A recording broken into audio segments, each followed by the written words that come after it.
Hello बच्चों, welcome to silicon classes again.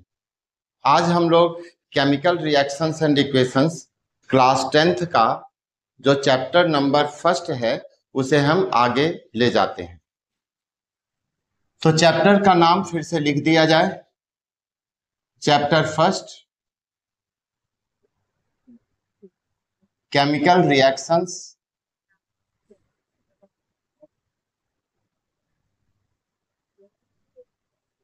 And equations. ठीक है, किताब कॉपी निकाल लो और पेन भी, ताकि साथ ही साथ जो नोट्स है उसको तुम लिख सको, समय आने पर उसको पढ़ सको। तो लास्ट क्लास में बेटा जी मैंने आपको ये बताया था कि केमिकल रिएक्शंस होता क्या है।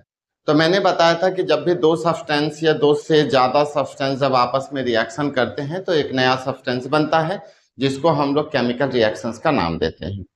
केमिकल रिएक्शंस के कई आइडेंटिफिकेशन होते हैं, कई कैरेक्टरिस्टिक्स होते हैं, जैसे change in the colour, change in the states, है ना, temperature changing, evolution of the gas. तो ये सब केमिकल रिएक्शंस के पहचान है। मैंने आपको बताया था कि केमिकल रिएक्शन कई तरह के होते हैं, है ना, केमिकल रिएक्शन टाइप, कई तरीके का केमिकल रिएक्शन होता है। तो जो पहला रिएक्शन था उसका नाम क्या है बच्चे? Combination reaction. कॉम्बिनेशन रिएक्शन मैंने लास्ट क्लास में आपको पढ़ा दिया था। सेकेंड रिएक्शन है हमारे पास डिकम्पोजिशन रिएक्शन। थर्ड रिएक्शन हमारे पास है डिस्प्लेसमेंट रिएक्शन। फोर्थ हमारे पास होता है बेटा जी डबल डिस्प्लेसमेंट रिएक्शन।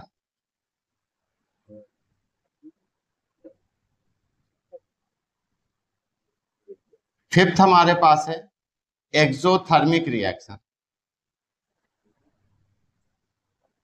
सिक्स हमारे पास होता है एंडोथर्मिक रिएक्शन। और सेवंथ होता है हमारे पास रेडॉक्स रिएक्शन। तो लास्ट क्लास में मैंने आपको कॉम्बिनेशन रिएक्शंस के बारे में पढ़ा दिया था, बता दिया था, सारी चीजें क्लियर हो गई थी। आज हम लोग आगे आने वाले कुछ रिएक्शंस को समझते हैं कि decomposition reaction, displacement reaction, double displacement reaction, exo, endo और रेडॉक्स रिएक्शंस ये क्या होता है। तो जितना कवर होता है मैं आपको बताता हूँ, है ना। बहुत ही अच्छा रिएक्शन है, सारा मीठा सा रिएक्शन है ना, बहुत अच्छा, मतलब मीठा सा रिएक्शन है, पढ़ोगे तो मिठास आ जाएगी लाइफ में। चलो तो स्टार्ट करते हैं डिकम्पोजिशन रिएक्शन। तो टॉपिक लिखा मैंने एक्सप्लेनेशन ऑफ डिकम्पोजिशन रिएक्शन।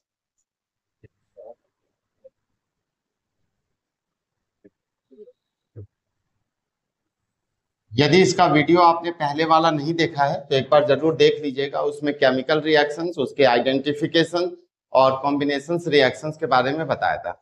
आज हम लोग इस decomposition reaction, displacement reaction, double displacement reaction और बस, ठीक है, इतने रिएक्शंस को हम लोग कवर करेंगे। थोड़ा थोड़ा करके पढ़ेंगे बेटा, ज्यादा पढ़ेंगे तो थक जाएंगे, बहुत सारा प्रेशर होता है हमारे पास, है ना। तो चलिए स्टार्ट करते हैं डिकम्पोजिशन, डिस्प्लेसमेंट और डबल डिस्प्लेसमेंट रिएक्शन के बारे में। तो सबसे पहले डिकम्पोजिशन रिएक्शंस के बारे में हम लोग को समझना है। डिकम्पोजिशन रिएक्शंस का मतलब होता है टूट जाना, है ना। जैसे कॉम्बिनेशन रिएक्शंस का क्या मतलब होता है बेटा जी? दो चीजों को जोड़ना।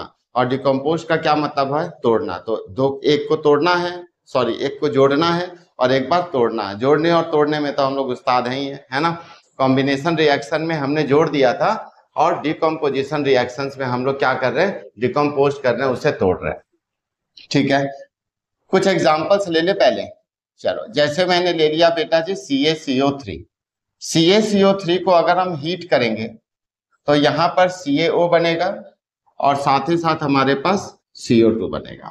ठीक है, हमने कैल्शियम कार्बोनेट लिया, उसको हमने हीट किया और यहां पर बना कैल्शियम ऑक्साइड और यहां पर बन गया बेटा जी कार्बन डाइऑक्साइड। तो हमने एक सब्सटेंस लिया है और उसको उसके छोटे फॉर्म में, उसको उसके छोटे मॉलिक्यूलर फॉर्म में हमने ब्रेक कर दिया है। तो जब भी हम कोई एक सब्सटेंस ले और उसका जो ब्रेक होने वाला जो टर्म्स हो वो और कितने पार्ट्स में ब्रेक हो सकता है, टूट सकता है, सिंपलर वंस में जब हम उसे लिख देते हैं तो उसे को डिकम्पोजिशन रिएक्शंस कहते हैं। मतलब सिंपल सी बात है, एक सब्सटेंस लिया और उसे हमने 2 टुकड़े 3 टुकड़े में हमने तोड़ करके उसको रख दिया, that is known as decomposition reaction. तो मैंने यहां पर इस तरीके से लिखा, the reaction in which one substance splits into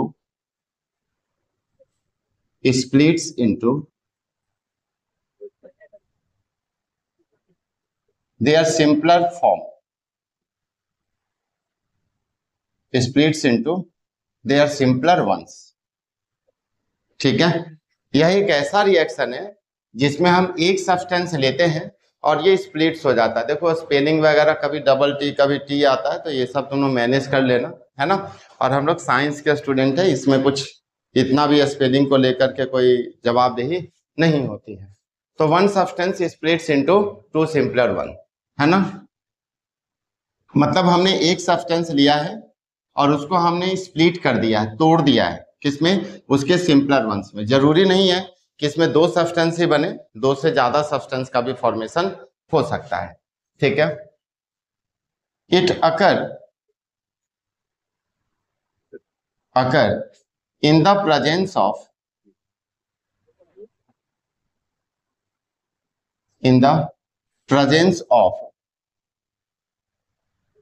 she, in the presence of she. मतलब बोला गया है ये रिएक्शन किसके प्रेजेंस में होता है, तो ये रिएक्शंस बेटा जी शी के प्रेजेंस में होता है।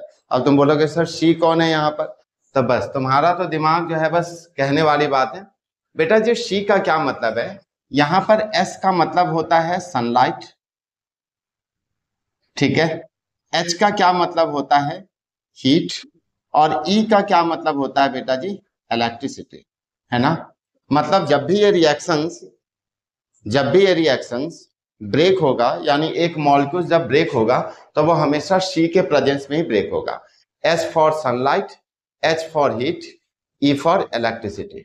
अब इस रिएक्शंस को तुम देखो, इस सब्सटेंस को ब्रेक करने के लिए हमारे पास सनलाइट का नहीं, इलेक्ट्रिसिटी का नहीं, एच फॉर हीट का उपयोग किया गया है। इसीलिए इस रिएक्शंस को हम लोग जो है क्या नाम दे सकते हैं, हीटिंग डिकम्पोजिशन रिएक्शन। क्या नाम दे सकते हैं, हीटिंग डिकम्पोजिशन रिएक्शन। तो मैंने यहां पर लिख दिया बेटा हीटिंग डिकम्पोजिशन रिएक्शन।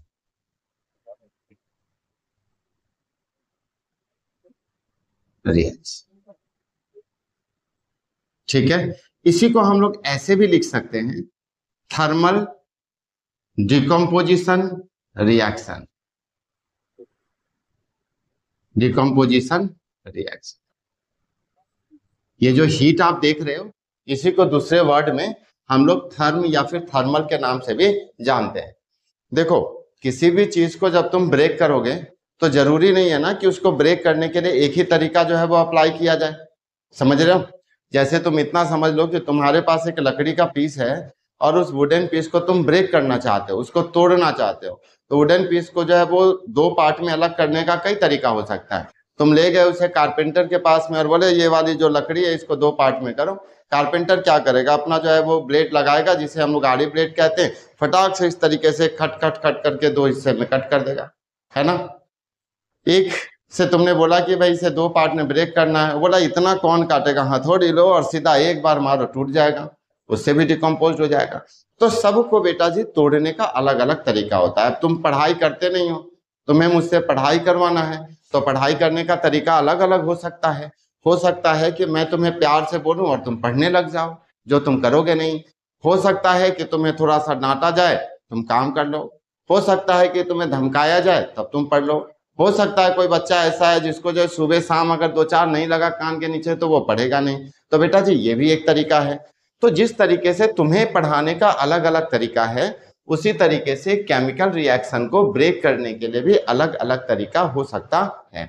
तो यदि किसी केमिकल सब्सटेंस को उसके सिंपलर वंस में ब्रेक करना है तो यदि तुम हीट देते हो तो उसे थर्मल डिकम्पोजिशन कहते हैं, है ना, या फिर उसी को हम लोग हीटिंग डिकम्पोजिशन कहते हैं।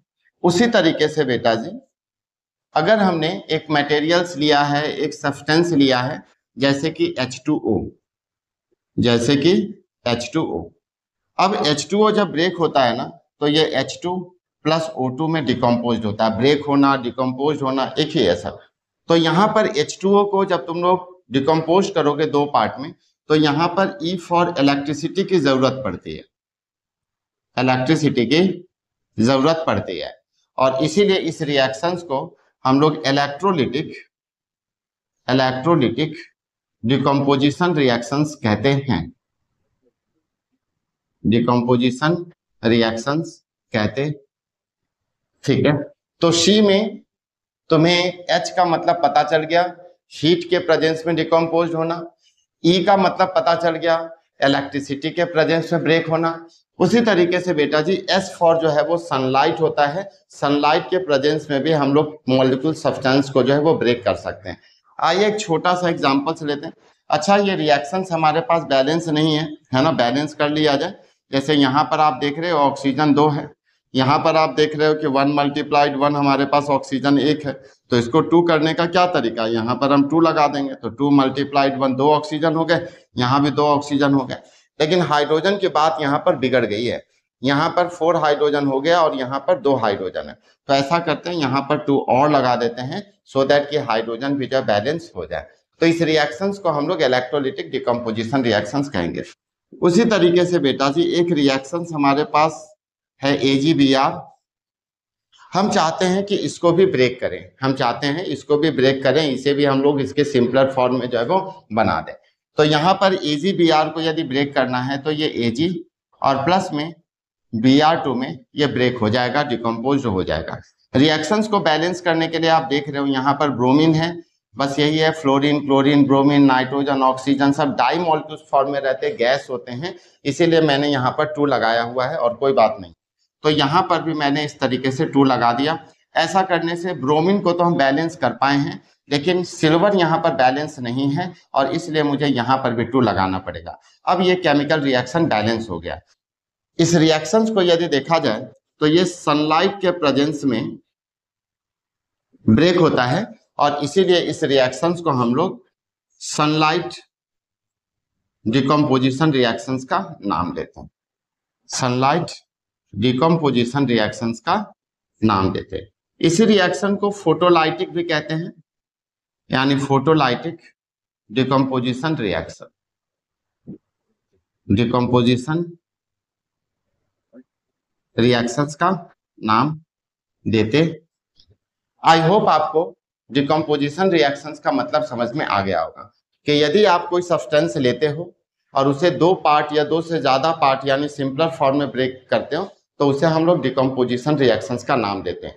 डिकम्पोजिशन रिएक्शंस के अंदर जितने भी रिएक्शंस होते हैं बेटा जी, उसको ब्रेक करने के लिए हमारे पास सी वर्ड का उपयोग किया जाता है। सी में S का मतलब सनलाइट है, H का मतलब हीट होता है और E का मतलब इलेक्ट्रिसिटी होता है। C दीजिए और सब्सटेंस को ब्रेक कर दीजिए।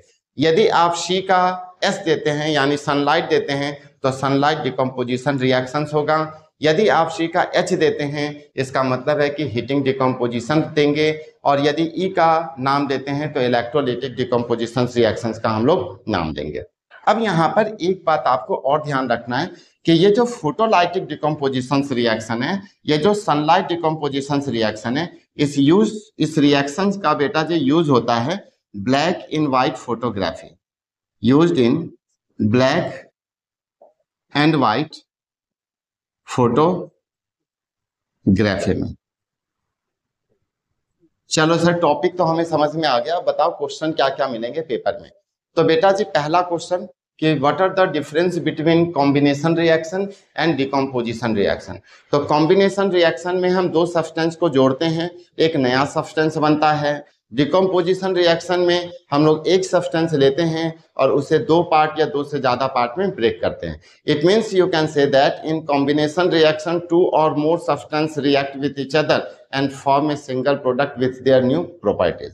And decompositions में आप ऐसा लिखोगे बेटा जी, in decomposition reaction one substance splits in their simpler form. It occurs in the presence of sunlight, it occurs in the presence of heat, it occurs in the presence of electricity.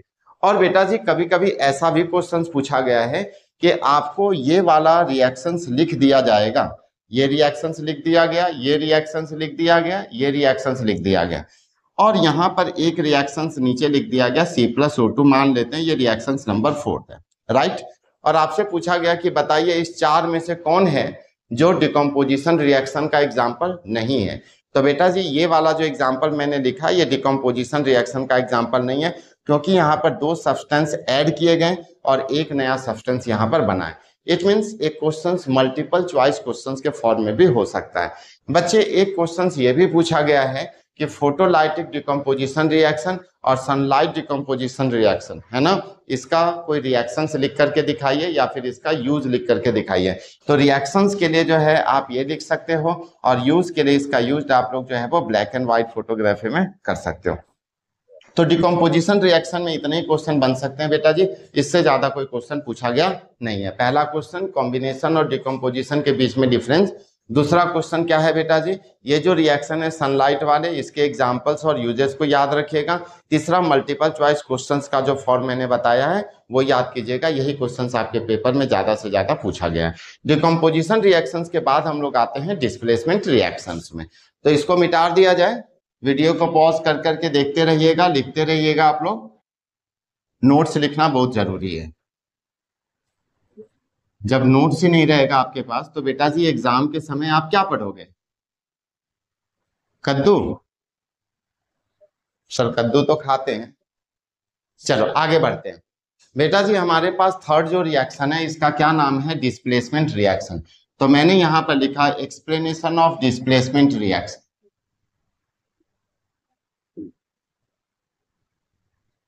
Displacement reaction बच्चे, displacement reactions आप तभी समझ पाएंगे जब आपको ये पता होगा कि आपके पास आसपास बहुत सारे मेटल हैं और उस मेटल्स की एक रिएक्टिविटी सीरीज है। तो चलो सबसे पहले हम लोग एक रिएक्टिविटी सीरीज को याद करें। रिएक्टिविटी सीरीज को याद करने के बाद ही डिस्प्लेसमेंट रिएक्शन को समझा जा सकता है। तो मैंने यहाँ पर एक रिएक्टिविटी सीरीज लिखा बेटा जी। क्या लिखा? ध्यान से देखिएगा। कालू नाथ का महंगा आलू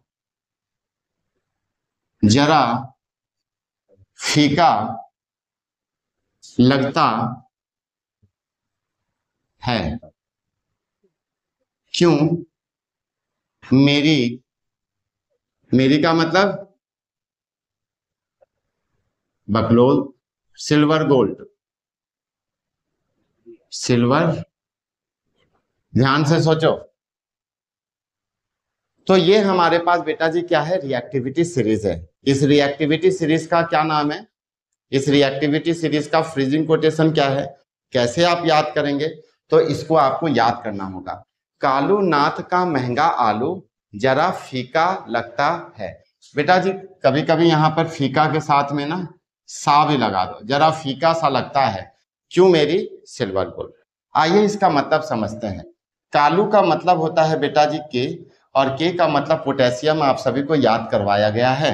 नाथ का मतलब होता है Na, का मतलब होता है Ca, महंगा का मतलब होता है बेटा जी Mg, आलू का मतलब होता है Al, जरा का मतलब होता है बेटा जी Zn, फीका का मतलब होता है बेटा जी Fe, सा का मतलब यहाँ पर होता है बेटा जी Sb।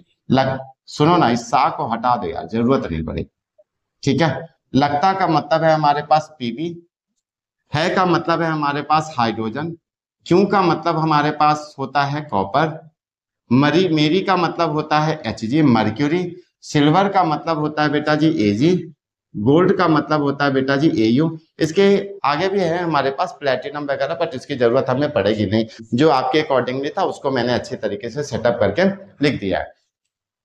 तो डिस्प्लेसमेंट रिएक्शंस लिखने के लिए आपको इस बात की समझ होनी चाहिए कि ये रिएक्टिविटी सीरीज आपको याद होना चाहिए, है ना। रिएक्टिविटी सीरीज क्या है बेटा?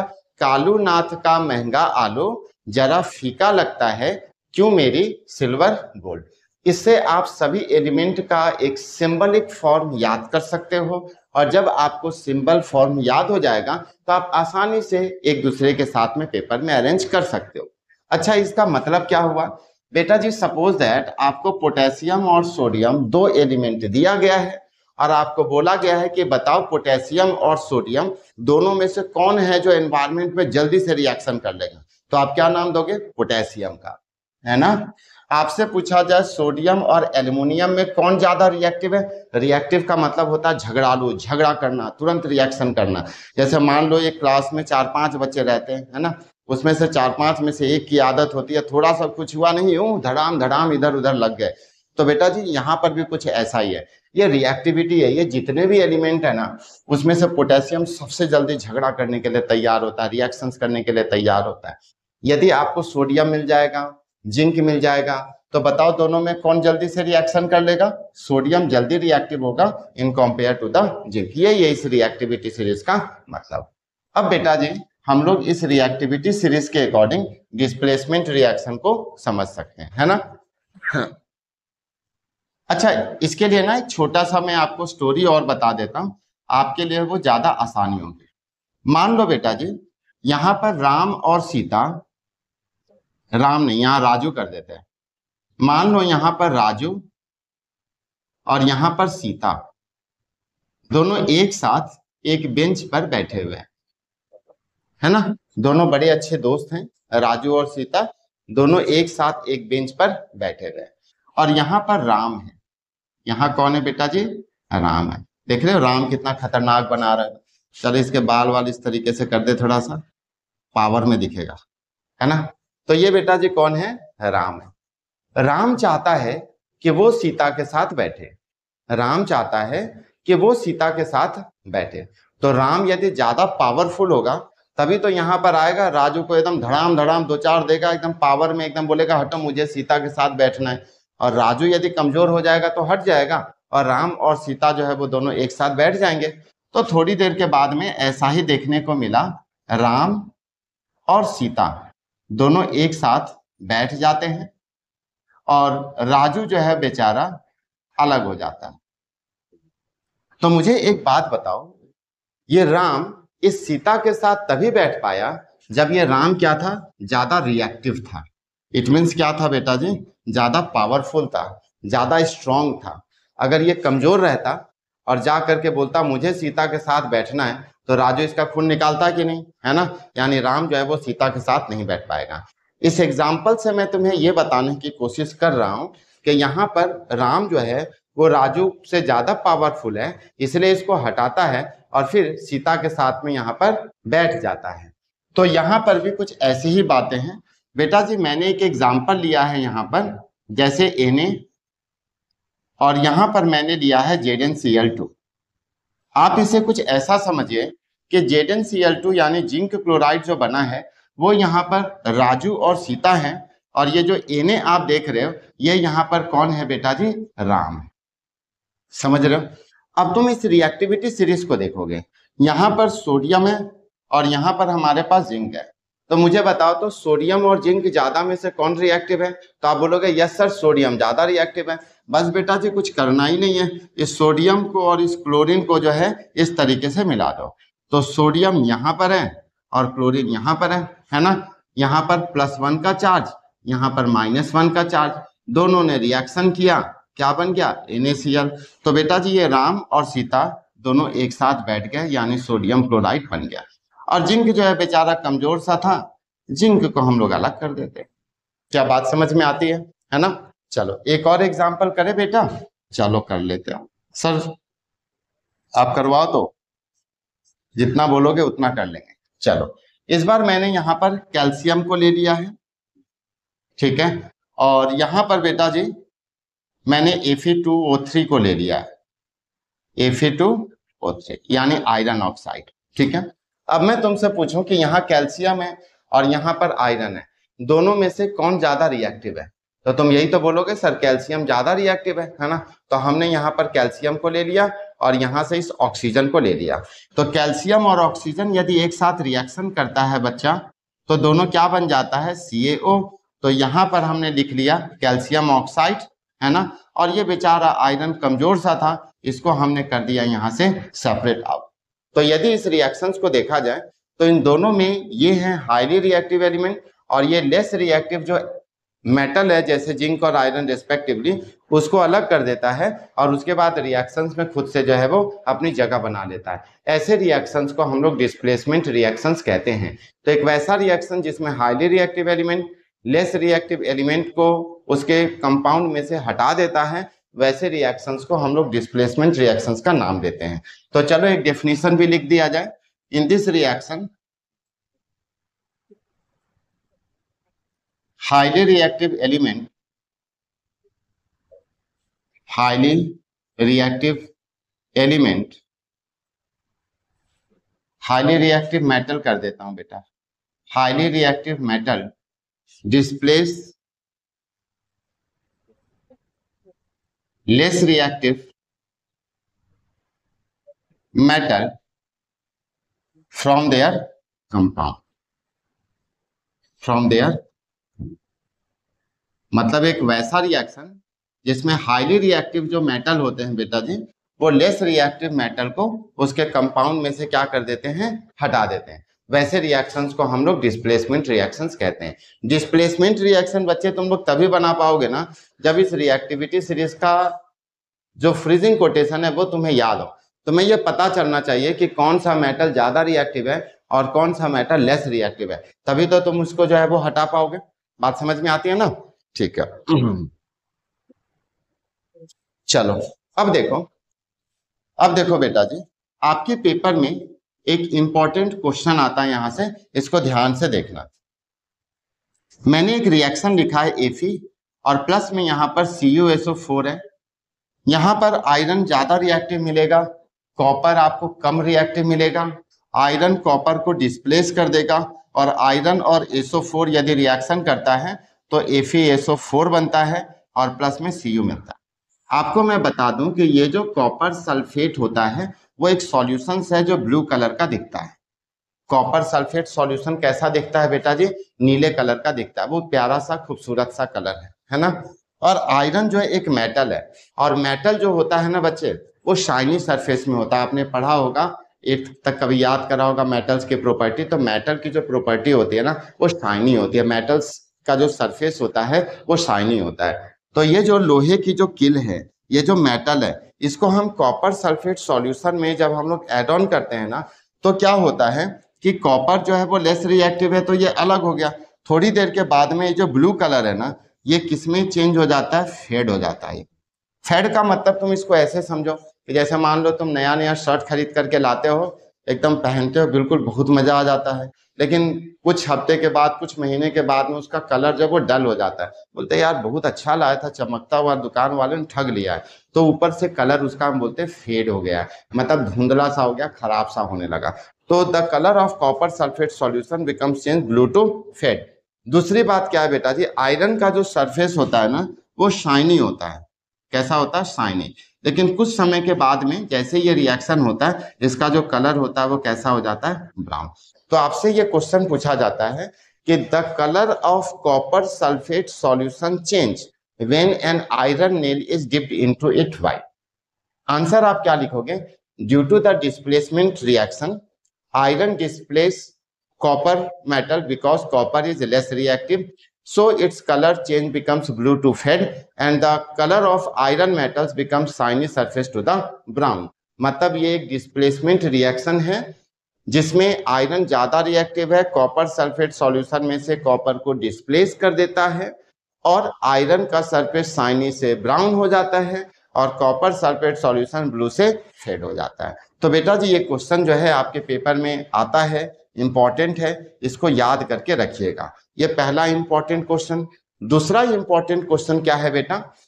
दूसरा क्वेश्चन क्या इंपॉर्टेंट है कि आपको इसी तरीके का 3 रिएक्शन दिया गया है और एक रिएक्शन जो है वो ऐसा दे दिया गया है, एफी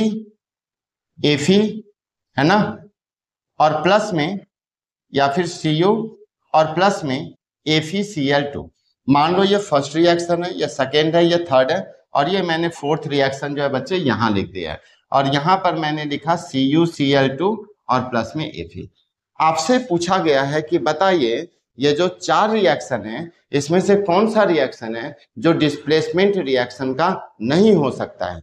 तो बेटा जी यहाँ पर कॉपर लेस रिएक्टिव है, ये आयरन को जो है वो डिस्प्लेस नहीं कर पाएगा, इसीलिए ये वाला जो रिएक्शंस है ये डिस्प्लेसमेंट रिएक्शंस के अंदर में नहीं आता है। आई होप आपको डिस्प्लेसमेंट रिएक्शंस क्या होता है इसके एग्जाम्पल और 2 इंपॉर्टेंट क्वेश्चन आपको समझ में आ गया होगा। चलो अब हम आगे बढ़े। डिस्प्लेसमेंट रिएक्शन के बाद एक आखिरी रिएक्शन है हमारे पास जिसे हम लोग कहते हैं double displacement reaction. Double displacement reaction काफी छोटा है, तुरंत आसानी से हो जाएगा, इसको हम लोग देख लेते हैं। ठीक है, तो मैंने यहां पर लिख दिया डबल डिस्प्लेसमेंट रिएक्शन। चलो मैंने यहां पर लिखा बेटा जी एक एग्जांपल में, यहां पर मेरे पास NaCl है, ठीक है, और इस जगह पर CuSO4 है।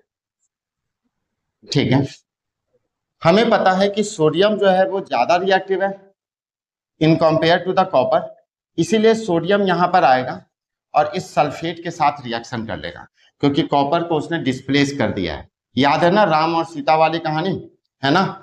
यहाँ पर Na जो है इस कॉपर को हटा दिया और इस सल्फेट के साथ रिएक्शन किया। तो बेटा जी Na की वैलेंसी +1 होती है और SO4 की वैलेंसी -2 होती है। दोनों रिएक्शंस करेंगे और Na2SO4 का फॉर्मेशन कर देंगे। बच्चा अब यहाँ पर कॉपर है हमारे पास में, ये कॉपर जो है कहीं जाएगा नहीं। अब यहाँ पर राम था हमारे पास में और यहाँ पर जो है राजू और सीता बैठे थे, है ना। तो राम जो है वो राजू को हटाता है और सीता के साथ जाकर के बैठ जाता है। तो राजू भी तो कुछ करेगा थोड़ा बहुत, है कि नहीं। अगर तुम एक को हटाओगे तो वो भी तो करेगा। बोला रुक जाओ मैं बताता हूँ। सीधा आता है राम के एरिया में और बेटा चलो सर आप केवल उल्टी बात सिखाते हो, मम्मी पापा को बोल दूंगा मैं। तो बेटा जी यहाँ पर जो Na है ना वो SO4 के साथ रिएक्शन किया, Na2SO4, कॉपर आ गया इसकी गली में और उसके बाद फिर क्लोरीन के साथ रिएक्शंस करवा लिया। तो Cu और Cl जो है वो क्या बन गया बेटा जी, CuCl2। तो मैंने यहां पर लिख दिया CuCl। ये जो रिएक्शंस आप देख रहे हो इस रिएक्शंस को हम लोग डबल डिस्प्लेसमेंट रिएक्शंस कहते हैं, है ना। तो मैंने यहां पर लिख दिया in this reaction exchange of ions occur between two reactants, ठीक है। एक यहां पर प्लस वाला और एक यहां पर प्लस वाला। जैसे Cu की वैलेंसी क्या होती है +2, Na की वैलेंसी क्या होती है यहाँ पर +1। तो यहाँ पर क्या हो गया, इंटरचेंज हो गया, एक्सचेंज ऑफ आयंस हुआ है और इसीलिए इसको हम लोग क्या नाम देते हैं, डबल डिस्प्लेसमेंट रिएक्शन। एक और बात ध्यान रखिएगा, जो डबल डिस्प्लेसमेंट रिएक्शन होता है ना इसको हम लोग प्रेसिपिटेशन रिएक्शंस भी कहते हैं। प्रेसिपिटेशन रिएक्शंस का क्या मतलब बताया था मैंने, अगर आपके पास एक सॉल्यूशन है, कोई लिक्विड है, उसमें तुम कुछ चीजों को डिसॉल्व करना चाहते हो, तो वो डिसॉल्व हो रहा है, लेकिन लास्ट में ऐसा हुआ कि कुछ पार्ट नीचे आकर के सॉल्यूशन में बैठ गए, उसी को हम लोग क्या बोलते हैं, प्रेसिपिटेट बोलते हैं। तो जब भी तुम डबल डिस्प्लेसमेंट रिएक्शंस कहते हो तो तुम्हें हमेशा 2 प्रोडक्ट मिलेगा बेटा जी। दोनों में से एक प्रोडक्ट जो है वो इनसॉल्युबल होगा, यानी कि प्रेसिपिटेट होगा। इनसॉल्युबल को ही प्रेसिपिटेट कहते हैं और इसीलिए इस रिएक्शन को हम लोग प्रेसिपिटेशन रिएक्शंस का भी नाम देते हैं। तो मैंने यहाँ पर ये और भी नाम इसका लिख दिया है, प्रेसिपिटेशन रिएक्शन। ठीक है, 2 रिएक्टेंट है हमारे पास में, जब भी ये आपस में रिएक्शन करेंगे तो हमेशा एक प्रेसिपिटेट सॉल्ट का फॉर्मेशन होगा, यानी कि इनसॉल्युबल सब्सटेंस फॉर्म होगा, यानी प्रेसिपिटेट बनेगा और इसीलिए इस रिएक्शंस को हम लोग प्रेसिपिटेशन रिएक्शंस कहते हैं। आई होप बेटा जी आपको ये सारे रिएक्शन समझ में आ गए होंगे। मिलते हैं हम लोग नेक्स्ट सेशन में, नेक्स्ट वीडियो में, और आपको एक्सोथर्मिक, एंडोथर्मिक और रेडॉक्स रिएक्शन बताकर इस चैप्टर्स को करते हैं कंप्लीट। तो आज के क्लास में इतना ही। Thank you, tata bye bye.